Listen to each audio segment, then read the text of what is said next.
Good afternoon, everybody, and welcome back to Hybrid Now, because now is the time for the hybrid, for me anyway.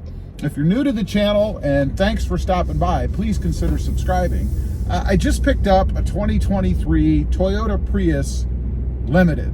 This is in the all-wheel drive version, and I gotta say, I love it. And who would have thought? I'll be honest, I've always been a Toyota Prius detractor.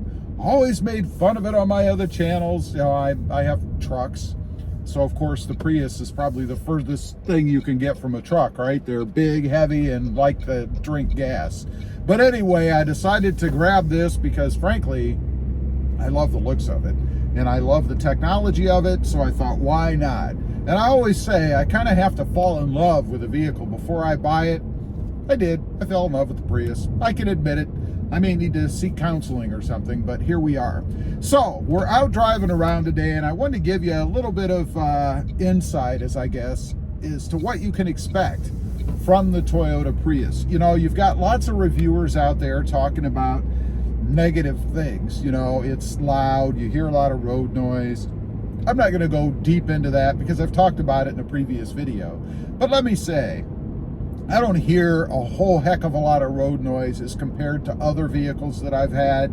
I think it's just fine. It's not going to drive you insane. Other noises, and this is something that I've kind of experienced now that I've been driving the car for a little while. I've put 117 miles on it. I know, not a lot, but that's almost like a 2 hour, 60 mile an hour trip, right?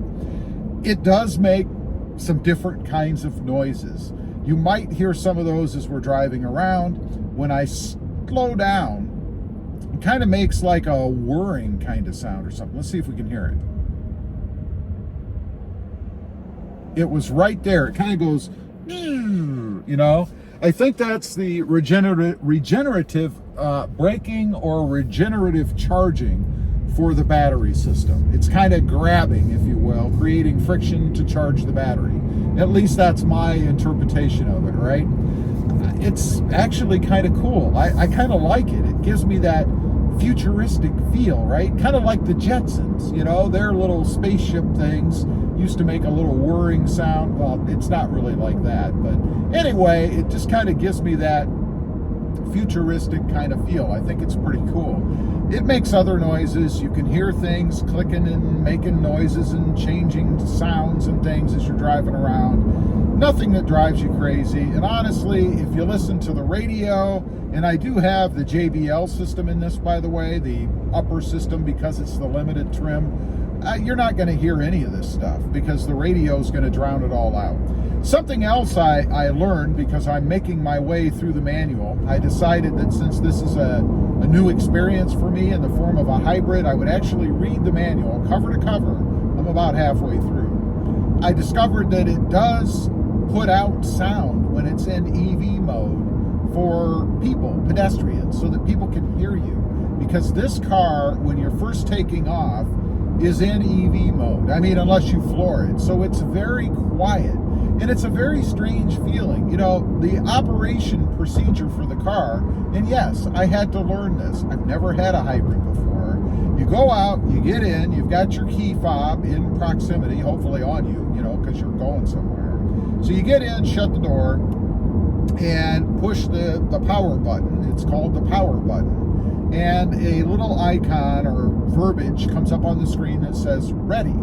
At that point, it is ready. Now, you don't hear anything unless you wait a couple seconds, then you'll hear the air conditioning kick on. But otherwise, you're not going to notice anything. You move the gear selector by pushing it over and up or down, depending on whether you're going to go into reverse or drive, and then you take off, and everything is quiet. It's really kind of strange. I mean, it's operating on EV mode, electric vehicle mode, so that you're not starting up the engine, at least when you initially take off. Unless, of course, there's something wrong. The battery's discharged, or you've got some other problem, or you floor it. Then you're going to kick the engine on.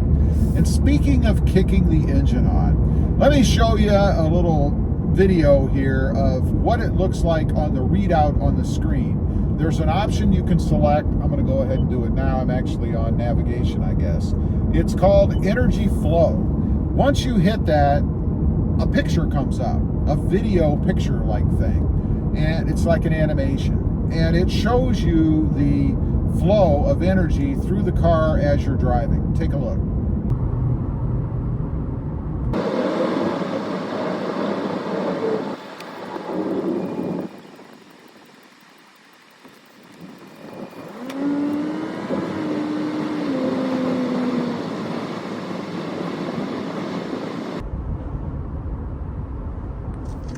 Now, that's pretty cool.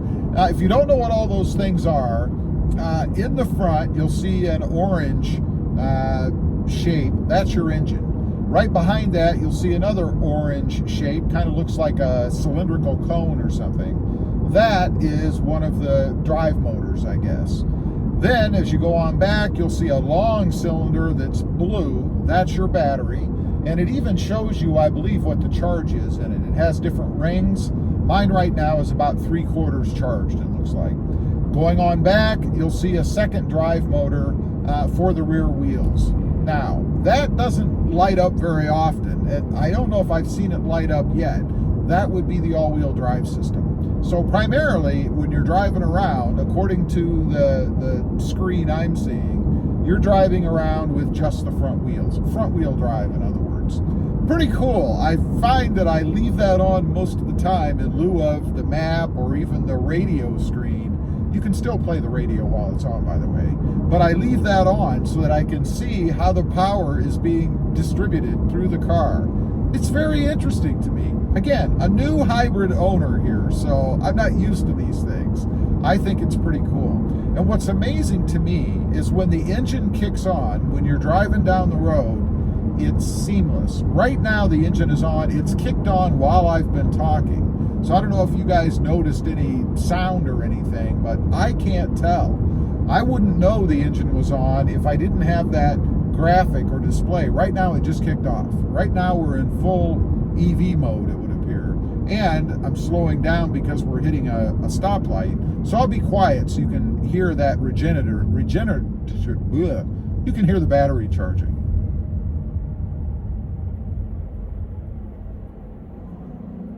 I don't know if the camera picks that up. I don't know how sensitive the microphone is, but it's pretty darn cool. Again, I love that. Everything else, the comfort of the car is spot on. The handling has been fine. I mean, I haven't been driving the Autobahn or anything, but cornering and turns and normal stuff, going over railroad tracks, rougher, bumpier roads, everything has been fine with the car. It's perfectly comfortable. I wouldn't say it has Cadillac or Lexus ride quality, but it's pretty darn good. Keep in mind, I do come from driving trucks as well. I'm talking about pickup trucks, so it's going to be a bit smoother than those are. I love the car. I think it's awesome. There are some mods and things I've done to it already. If you watch the channel, you've seen a few things. Nothing major. We didn't put an aftermarket exhaust or a louder cold air intake or any of that kind of stuff. More cosmetic kind of things just to make the car my own. Check those out if you haven't before. Anyway, leave a comment. If you're new to the Toyota Prius like I am, maybe you've just gotten one, the new 2023. What do you think of it? And do you like it? I'd be curious to know. Thanks for watching. Stay safe out there. Bye.